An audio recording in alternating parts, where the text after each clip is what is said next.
నమస్తే అండి అందరికీ. ఈరోజు ఎంతో హెల్దీ అండ్ టేస్టీ అయిన వామాకు బజ్జీల్ని, అలాగే వామాకు పకోడీల్ని ఎలా తయారు చేసుకోవాలో చూసేద్దాం రండి. ముందు ఫ్రెష్గా ఉండే వామాకుల్ని తీసుకోవాలి. తీసుకున్న తర్వాత ఒక్కొక్క ఆకుని సెపరేట్ చేసుకొని పక్కన పెట్టుకోవాలి.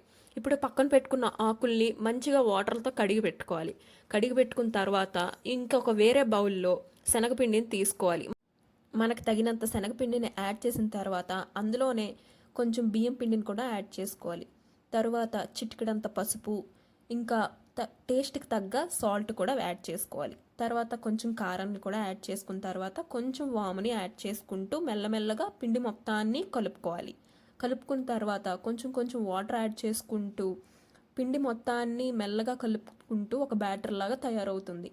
ఆ బ్యాటర్ మొత్తాన్ని ఉండలు లేకుండా కలుపుకోవాలండి. బజ్జీలకి మనం ఎలా అయితే పిండిని కలుపుకుంటామో అలాగే ఉండలు లేకుండా బాగా కలుపుకోవాలి. బ్యాటర్ మొత్తం ఇలాంటి కన్సిస్టెన్సీ వచ్చే వరకు కలుపుకోవాలన్నమాట, కొంచెం కొంచెం వాటర్ యాడ్ చేసుకుంటూ.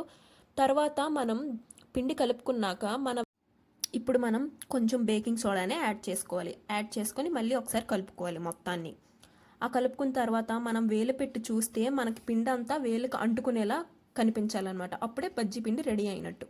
ఆ తర్వాత స్టవ్ మీద కడాయి పెట్టుకొని మనకి డీప్ ఫ్రైకి సరిపడే అంత ఆయిల్ని యాడ్ చేసుకోవాలి. ఇప్పుడు ఆయిల్ హీట్ ఎక్కిన తర్వాత మనం ముందుగా కలిపి పెట్టుకున్న పిండిలో వామాకుల్ని యాడ్ చేసుకొని తరువాత బాగా మరిగిన ఆయిల్లో వాటిని వేసుకొని అటు ఇటు తిప్పుతూ బజ్జీలు బాగా వేగినంత వరకు ఉంచి తరువాత గరిటెతో తీసేసుకోవాలి.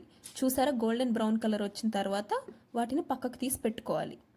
అలాగే మరికొన్ని ఆకులను కూడా యాడ్ చేసుకుంటూ అలాగే వేయించుకొని పక్కన పెట్టుకోవాలి. ఈ వామాకులండి ఆరోగ్యానికి చాలా మంచిది. ఎప్పుడైనా జలుబు చేసినప్పుడైనా ఎలాంటప్పుడైనా సరే ఇలాంటి ఒక్కసారి తింటే మనకి చాలా రిలీఫ్ వస్తుంది. మేము బజ్జీలతోనే పాటు పకోడీలు కూడా వేసుకుంటున్నాం. ఇలాగే వామాకుల్ని కట్ చేసుకొని ఆ బజ్జీ పిండిలోనే ఈ వామాకుల్ని కట్ చేసుకున్నవన్నీ ఆ బజ్జీ పిండిలోనే యాడ్ చేసుకోవాలండి. యాడ్ చేసుకొని బాగా కలుపుకున్న తర్వాత పకోడీల్లా వేయించుకోవాలి. బాగా క్రంచీగా క్రిస్పీగా వచ్చేలాగా వేయించుకోవాలండి. ఇక్కడ చూపిస్తున్న విధంగా వేసుకొని బాగా కరకరలాడేలాగా వేయించుకోవాలండి. ఇవి గోల్డెన్ బ్రౌన్ కలర్ వచ్చిన తర్వాత మనం పక్కకు తీసి పెట్టుకోవాలి. అలాగే మిగతావి కూడా వేయించి తీసి పక్కన పెట్టుకోవాలండి. ఈ పకోడీలు చాలా బాగుంటాయండి. చాలా డిఫరెంట్ టేస్ట్ని ఇస్తాయి. ఎంతో హెల్దీ అండ్ టేస్టీ అయిన వామాకు బజ్జీ అండ్ పకోడీ రెడీ అయిపోయిందండి. మీరు కూడా ఒకసారి ట్రై చేయండి. అలాగే మా ఛానల్ని లైక్ చేసి సబ్స్క్రైబ్ చేసుకోండి.